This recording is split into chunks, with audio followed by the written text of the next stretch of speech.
Shubhankar from Lantern Edusports Foundation. I work with two low-income private schools in urban slum in Mumbai, and I would like to really thank CoLab for giving this opportunity to share my views on the National Education Policy 2020.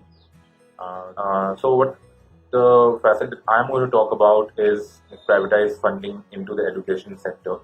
So as I told, I work with low-income private schools.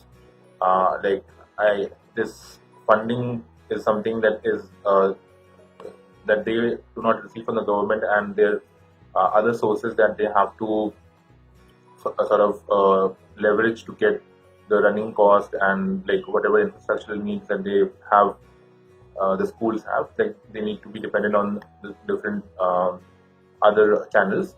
So I would like to first share about what the current scenario is, and according to that, what the current skills that the school leaders possess, and whether in the new announcement that has come in the NEP with regards to that, do the school leaders need to build on any skills to the and how do they build that? How does the change happen?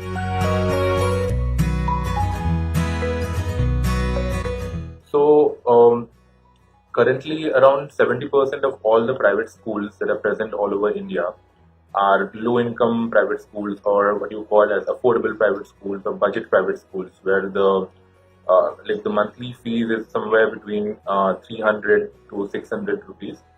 So these kind of schools are sort of they fulfill the ambition of the working class, and in the cities, in the slum population, the people living in the slum, it serves their ambition of sending their children to a English medium school with which also would have a good infrastructure, teachers present in the school, and children will be able to speak English. That is a big ambition that the modern parents have.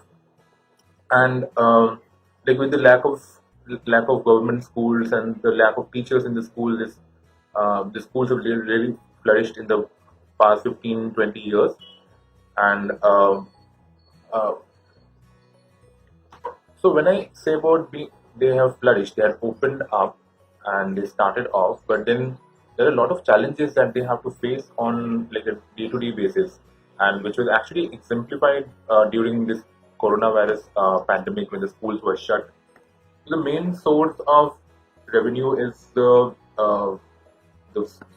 fees that they charge from the students, and unfortunately the recovery rate of that fee is around 60% in a best case scenario. So mostly the remaining 40%, the principal has to sort of get it from some charitable trust as donations from somewhere. So that is anyway a cost that the school leader or the trustee of a low-income private school that they have to bear. And so considering that, the teachers that they could employ in a school, so that was also not a very high quality. So the average salary of a teacher in a low-income private school is around 4,000 rupees, and with that amount of salary, obviously you wouldn't be expected to attract the best talent. And also when you have a problem of revenue and finances, the teacher-student ratio also goes for it all. So in most of these schools, the teacher-student ratio would be more than what is ideal. Then comes the infrastructure. The schools have been built with minimum infrastructural needs, I would say. They wouldn't have a science lab or a computer lab or a library, or a ground. In fact, there wouldn't be any ground, which would be a very basic need of any. When we think about a school, we will be thinking that these are the basic needs, apart from the classrooms that are there, the toilets. So infrastructural challenges also these schools have, and over time, though, with getting help from funders and all, they have built their infrastructural capacity. But again, that's a challenge. Then the other challenge that they have is the fund reserve.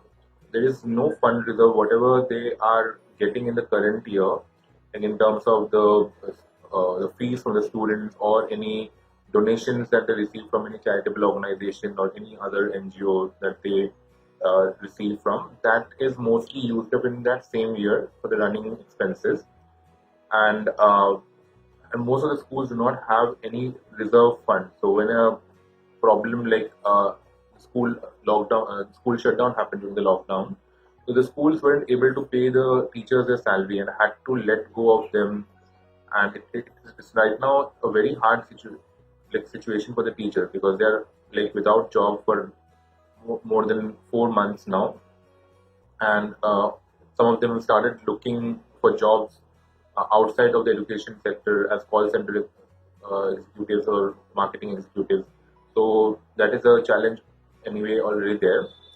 And the other challenge is the digital readiness, like again that we saw right now. Even though the schools might have a computer lab, but then like it's like for very basic uh, computer courses that the students would be doing, and a little bit of accounting that the school admin would be doing, and maybe the school forms that are centralized that they have to fill. But apart from that, the digital readiness is also quite low. So that is another challenge that is there.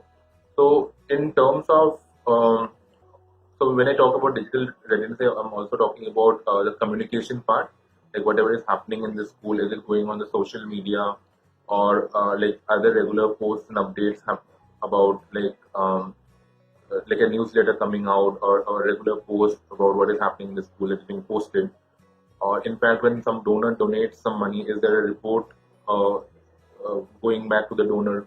So this kind of readiness is also not there. So what happens? Some donor donates, they don't come back again because that the donor engagement is not maintained properly.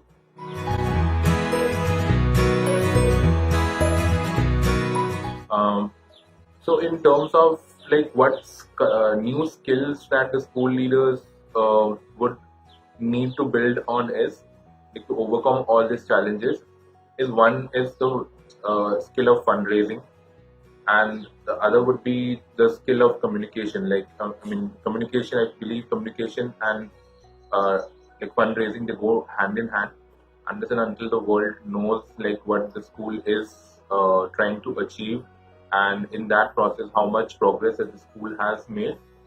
It would be very difficult for even the donors to have a belief in like why they are giving the money. So I think that would be a very important aspect of like the skills that the school leader would need to develop. Apart from that, I think like the financial management skills they need to build on.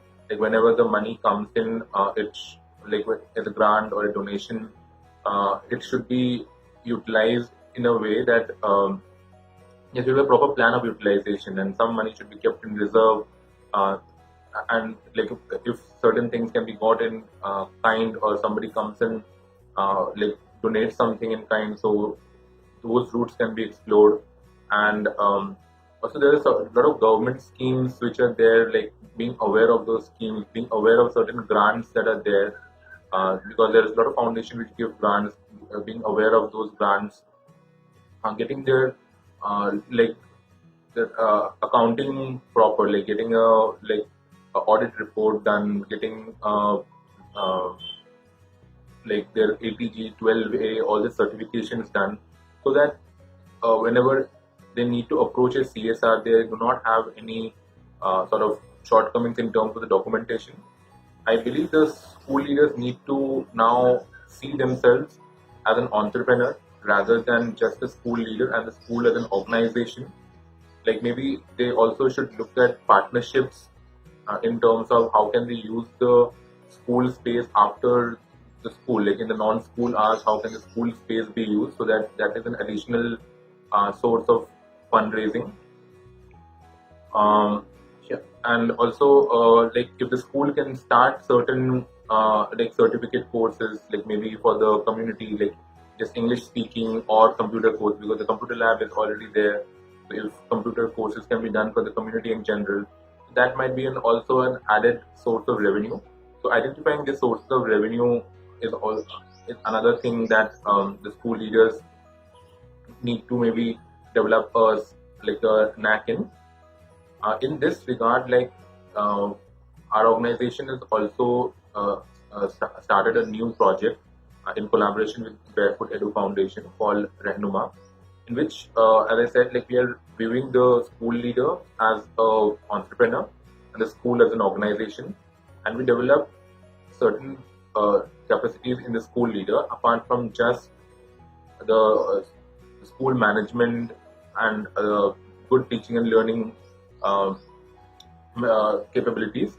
We also are focusing on like the fundraising skills, the financial management, the communication skills, like how can they pitch, how can they present the project.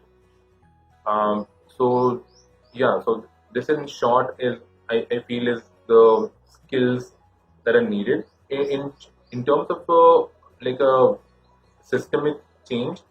I feel if the government or like other NGOs can collaborate, maybe we are open to collaboration from our end. Like other NGOs can collaborate to take this module of like looking school leaders and as entrepreneurs, develop certain entrepreneurial skills in them.